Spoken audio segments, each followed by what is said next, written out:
Well, hello everyone, and welcome back to another episode of the Cliff Ravenscraft Show, a podcast devoted to helping you take your message, your business, and your life to the next level. This, my friends, is episode number 477, and I am your host, Cliff Ravenscraft, the podcast answer man. And this week, my friends, we're going to talk about overwhelm, stress, and burnout. Specifically, how to avoid those things. But before I jump into those, a couple of little things I got to let you know here. First and foremost, I am releasing this episode one day early on Thursday. And the reason why is, well, it's Thanksgiving Day here in the United States of America. And I am extremely thankful for so many things. And in fact, you guys listening to this podcast, those of you who are on my weekly email newsletter subscription, the people in my community in one way, shape, form, or another, I've been incredibly blessed by each and every single one of you for so many years now, and I just wanted to say thank you to each and every one of you.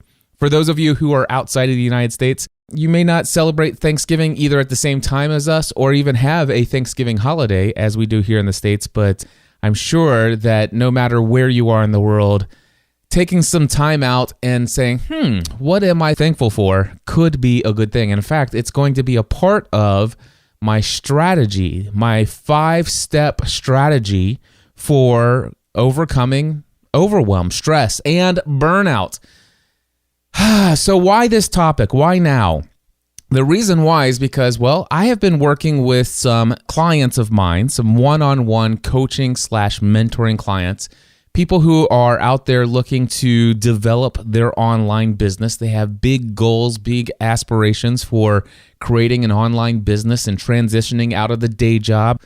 And recently I had one of my clients who has suffered from a little bit of burnout. I love working with these mentoring clients who are at the beginning stages of this, where they haven't even left their day job yet. They're just building the foundation of this online business that is to come.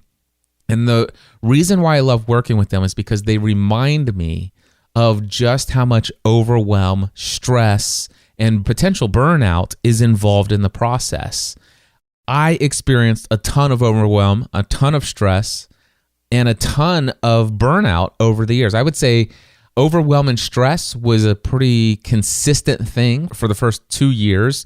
And then even over the last, let's just say the last 6 years, I would say that there has been at least 1 or 2 occurrences of extreme overwhelm and stress each year, at least 1 or 2 occasions of it. And the reason I share that is because I want to let you know that even I, 10 years into this journey, I'm not immune to experiencing a little bit of overwhelm and some stress. But over the years, I have learned a few things that have drastically helped me to reduce the amount of impact that potentially overwhelming situations have on my well-being. And we're talking mentally, emotionally, physically, all of the above. And what I want to do here today is I want to share with you my strategy, 5 steps for effectively dealing with potentially overwhelming, high anxiety, stressful situations, and potentially even avoid ever experiencing burnout. And so I want to share with you 5 steps. The first step for this is having and committing yourself to a mindset of gratitude and positivity. Now, it's appropriate for me to talk about gratitude on Thanksgiving because you have to always be mindful of just how wonderful things are. Just think about the things that are already going right for you. A lot of people get overwhelmed and stressed because their focus is on what they don't yet have. The focus is on what they have not yet accomplished. And so the first thing I would say is focus on being thankful. Make a list of the things that you are actually thankful for already having accomplished, the things that you do have already. I could go on and on about the list of things that I'm thankful for. In fact, I actually do intentionally do that. I carry with me my iPad Pro every day, And one of the things that I have is a gratitude notebook. And I have a list of ongoing things. Anytime something that comes to my mind that I'm thankful for, anytime something great happens, I try to remember to open up the notebook in my Good Notes 4 application on my iPad Pro. And I like to add that to my ongoing list of things that I'm grateful for, thankful for. And it's just my ongoing gratitude list. All right. So when faced with suffering, when it comes to issues in your business, when you're stressed out, you're overwhelmed and all this stuff, and maybe there's a problem. Maybe you had everything, you're all caught up. Have you ever done this? You get caught up in your business and it's like, oh wow, finally things are going my way. I'm ready to start working on this project that I've been putting off for so long. I'm finally going to be able to do it. And then boom, something terrible goes wrong. Something breaks. Your website's down. You don't have a backup, whatever the case may be. And basically what you're doing is you're experiencing some suffering. You're suffering from this circumstance that's just happened to you. And this quote that I'm about ready to read to you is a quote from Tony Robbins. And I have lots of these because, well, I picked up a lot of them at the Unleash the Power Within event that I told you about. But anyway, I love this one. Tony says, when faced with suffering of any kind, I will trade my expectations for appreciation. Whenever I'm facing suffering or any kind of things that just happen to me, the first thing that I want to always train myself to do is to trade those expectations of how I would like them to be, and they're obviously not that way right now. I'm going to trade those expectations and I'm going to focus on appreciation. What am I thankful for? The next one, when these problems that happen, and trust me, when you're building an online business, there are problems. There are things, there are issues that pop up, that come up. And so the next one, and I've shared this before in the past here on the podcast, and it is, I refuse to see any problem as bigger than it is. Just acknowledge the problem and then say, okay, what's the solution? What are the steps? And move forward. All right. But move forward believing that this came to pass. That's what I would say.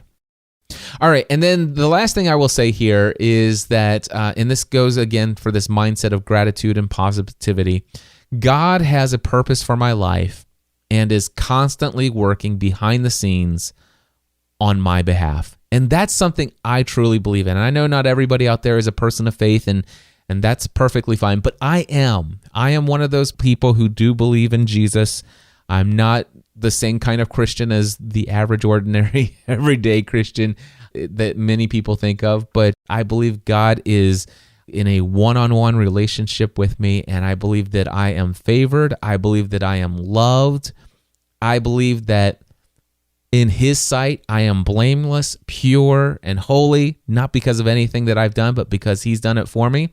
And that His love for me is unconditional, that He has a desire to see me succeed, and that I bring glory to Him by fully committing myself to becoming all that He's created me to be. And I believe that He has a purpose for my life, and that He is constantly paving the way out there, working behind the scenes on my behalf for my good. That's something that I'm absolutely positive about, and it's one of the biggest things that I'm grateful for.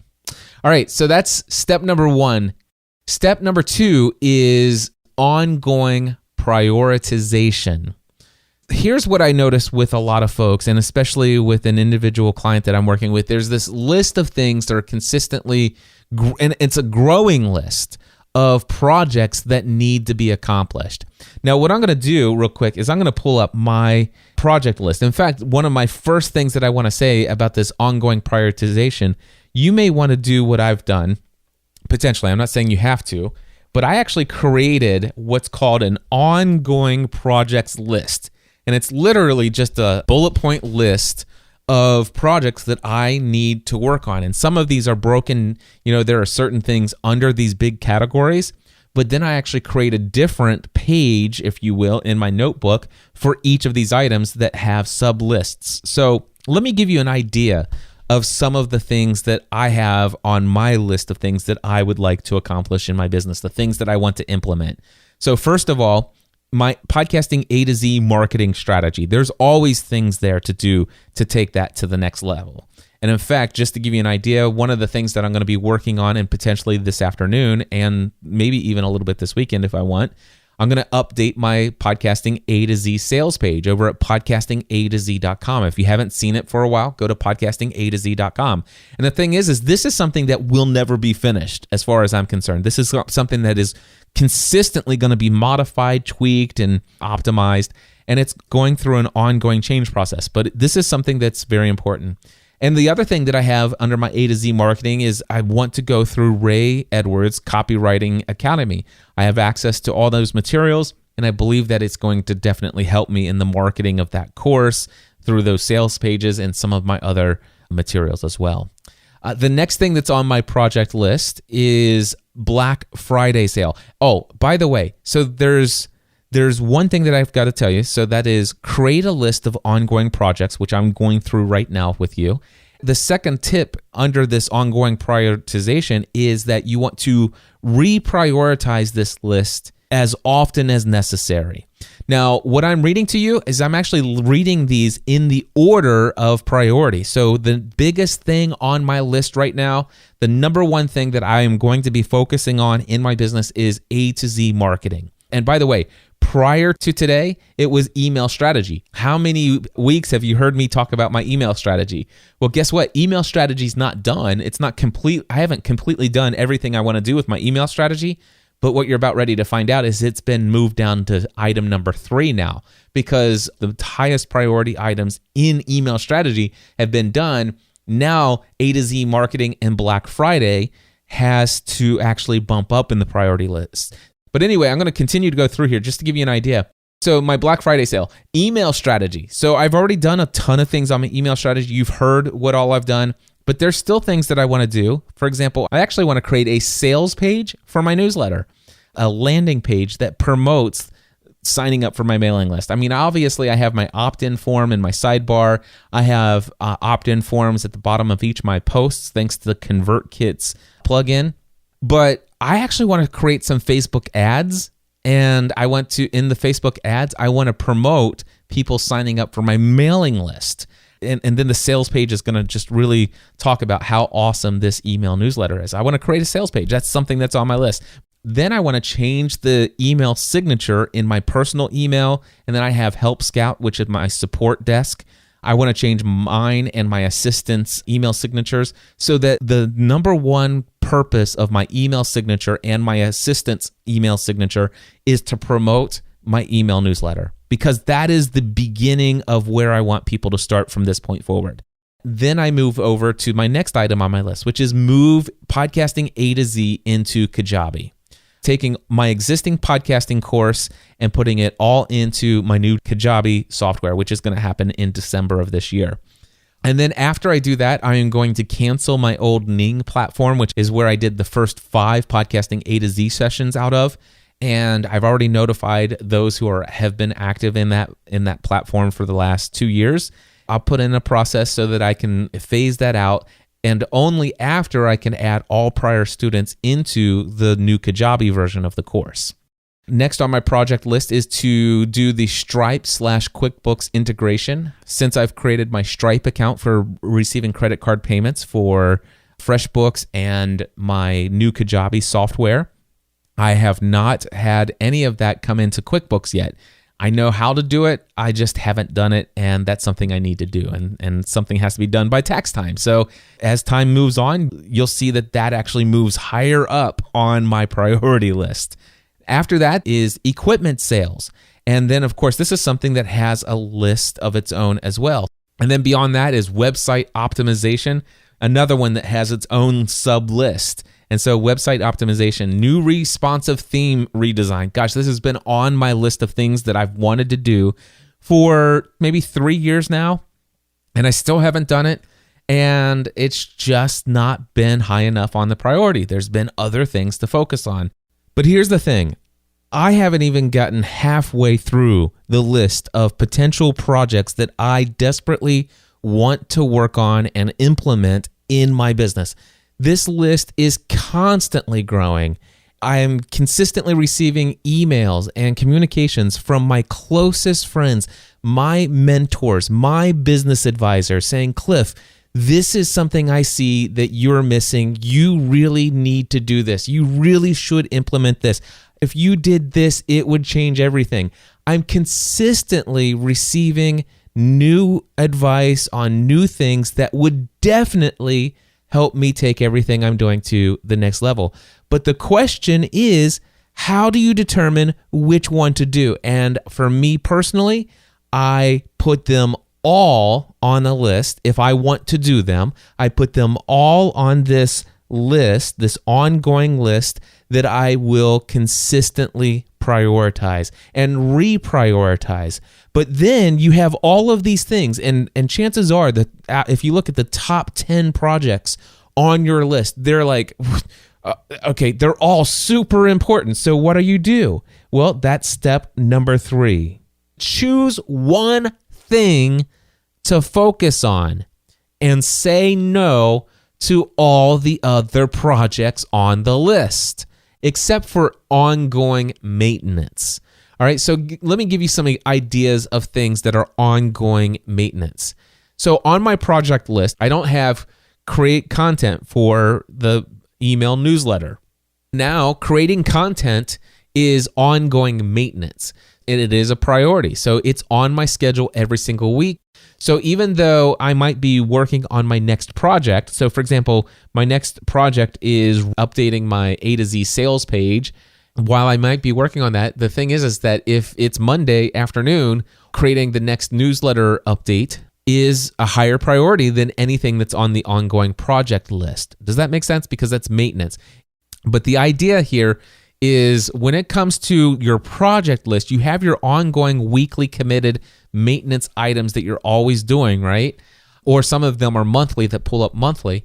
But outside of those, when you've done all of your weekly and monthly things that are on your schedule for you to do today and your scheduled appointments and calls, once you've got all of those things out of the way, then you say, okay, what's the top thing? What is the highest priority on my ongoing project list? I'm going to work on that thing. And the reason I know it's that one because I prioritize that list and I know that's the most important thing on that list. So I'm only going to choose that and I'm going to block out a certain amount of time and that's all I'm going to focus on. I will not focus on anything else.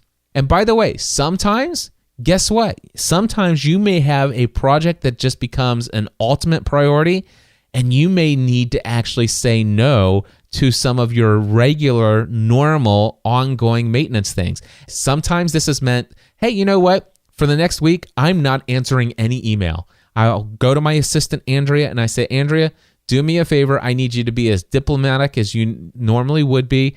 I need you to communicate that we care, that we love these people, that we're reading their emails. I want you to congratulate them on the things that they're sharing, that they're excited about, and just let them know that you're responding on my behalf. But for this week, I'm working on a project that I can't be pulled away from, and I'm not currently checking any email this week. The only exception is if all of a sudden there is a person who has purchased an equipment package or a digital product or who has paid for podcasting A to Z and they have a question or a problem or an issue that Andrea herself as my assistant can't work out in a very, not just satisfactory, but in a way that exceeds their expectations. If she can't do that, then she can reach out to me and I'll pull myself away from the project. But there are some times when I'll say no. And you know what? That could even be, sometimes it might actually be a project that becomes so vital, so important that, you know what? I missed my deadline for my email newsletter. I missed my deadline for my podcast. The thing is choose one thing to focus on and choose those priorities and always evaluate those priorities on an ongoing basis. All right? So that was step number 3. Step number 4, embrace grace. You know, this is just accepting the forgiveness of things where you drop the ball. You know, you don't live up to the expectation, and yet God looks at us and he says, you know what, I'm going to give you grace, which for those that don't know this, it means unmerited favor. It's I love you, I favor you, and yet you did not do anything to earn it. It's not earned. It's given to you no matter what, regardless of what you do or don't do, expectations you fulfill or that you don't fulfill. I love you unconditionally, and I give you grace. Step number 4, when you are overwhelmed, stressed, just embrace grace. This is the phrase that I have written down, and this is actually my own phrase. I came up with this myself, and I read this to myself often. No mistake I make, big or small, can ultimately screw up God's will and purpose for my life. He takes everything I do or don't do and somehow works it all out in the end for my good. I'm going to read that one more time. No mistake I make, big or small, can ultimately screw up God's will and purpose for my life. He takes everything I do or don't do and somehow works it all out in the end for my good. Embrace grace. And then the 5th and final step in avoiding overwhelm, stress, and burnout is to never neglect the top 5 priorities outside of our work: sleep, physical fitness, family, friends, and recreation. We talk about this prioritization and these, this ongoing prioritization and what comes first and stuff like that. There needs to be some kind of boundaries where you decide ahead of time what days and what hours in those days will I work, and what protective boundaries will I say to myself, saying, hey, you know what? I will not work beyond this. I will not work earlier than this. I will not work on this day, or whatever you decide for yourself is appropriate. You need to decide ahead of time, when will you work on this work? When will you work on building your business? When will you work on these tasks, these projects, these things that you have to do day in and day out? Make yourself a schedule and then stick to it. But the most important thing is to make sure that when you are making this schedule, except for again, embrace grace, there are occasionally seasons of super hustle, all right? I think you all know what I'm talking about. There are times where you might actually, for a week, completely blow your balanced life all out the window. Maybe it's even 2 or 3 weeks when you've got a big, huge project. Just make sure that it is only a season, that you put a time limit on that season, and make sure that you are extremely protective of the amount of time that you're devoting to allowing your body to sleep, fully sleep, getting the rest that it needs. The next thing, protect the amount of time that you spend in physical activity for your physical fitness. Then number 3, protect the amount of time that you and the kinds of things, the activities that you want to do with your family. Is it dinner time? I will not miss dinner time. Whatever it is, protect the time with your family, and protect some time with friends, to actually be a friend and to connect with a friend and to communicate with a friend. Make sure you have friends in your life. And this is the one that I see most often neglected. And physical fitness is really the most often neglected. But I would say that recreation is something that I notice a lot of people neglecting, and you have to have some time to unwind. And this isn't don't confuse recreation with your family time, because you can have some family recreation and you can even have some friend recreation, but I'm talking about just you personally recreation. And this is specifically for those of us who are introverts. All right, you guys know who I'm talking about. I'm one of them. You know what? It's okay to get lost in a book.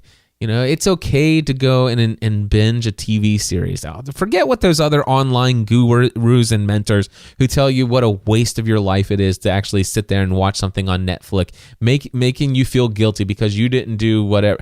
The thing is embrace grace and don't neglect your recreation. Go and have some good time. Go out and take a weekend off and go for a hike or whatever the case may be. Do something for yourself. Go out for a 100-mile bike ride if that's something you enjoy. If it's not something you enjoy and that's not recreation for you, then by all means do something else, but don't neglect your recreation. Make sure you protect your boundaries of time spent devoted to sleep, physical fitness, family, friends, and yes, recreation, enjoying yourself. All right. So what are the 5 steps? Commit yourself to a mindset of gratitude and positivity. Make sure that you have an ongoing prioritization of your ongoing project list. Step number 3, choose one thing to focus on and say no to everything else. Number 4, embrace grace. And number 5, never neglect the top 5 priorities outside of our work. All right, my friends, thank you so much for tuning in. Happy Thanksgiving to every one of you, even if you're outside of the United States. Find something to be thankful for. Write it down, 2 or 3 things, and then share it with somebody and tell them what you're thankful for and ask them, what are they thankful for? Spend some time doing that today, this weekend, whatever the case may be. I am thankful for each and every one of you. And if you haven't done so already, make sure that you sign up for my newsletter. Head over to podcastanswerman.com/list. Right now, it's just an ugly page on my website. But who knows? Maybe you're listening to this in the future when I finally got to that project on my list that actually says create a sales page for my newsletter. But I promise you right now, it's not necessarily anything fancy. It's just a little opt-in form on a page that is on my non-responsive website. You know what? Here's what I want to tell you. I embrace grace. And for those of you who want to create a podcast or take your existing podcast to the next level, you'd like to have me as your personal coach for 4 weeks, my next session of Podcasting A to Z starts Monday, January 2nd, 2017. It's just a couple weeks away. I would love to work with you. Head over to podcastingatoz.com to get registered today. Thank you so much. And until next time, I encourage you to take everything you do to the next level. Podcast Answer Man.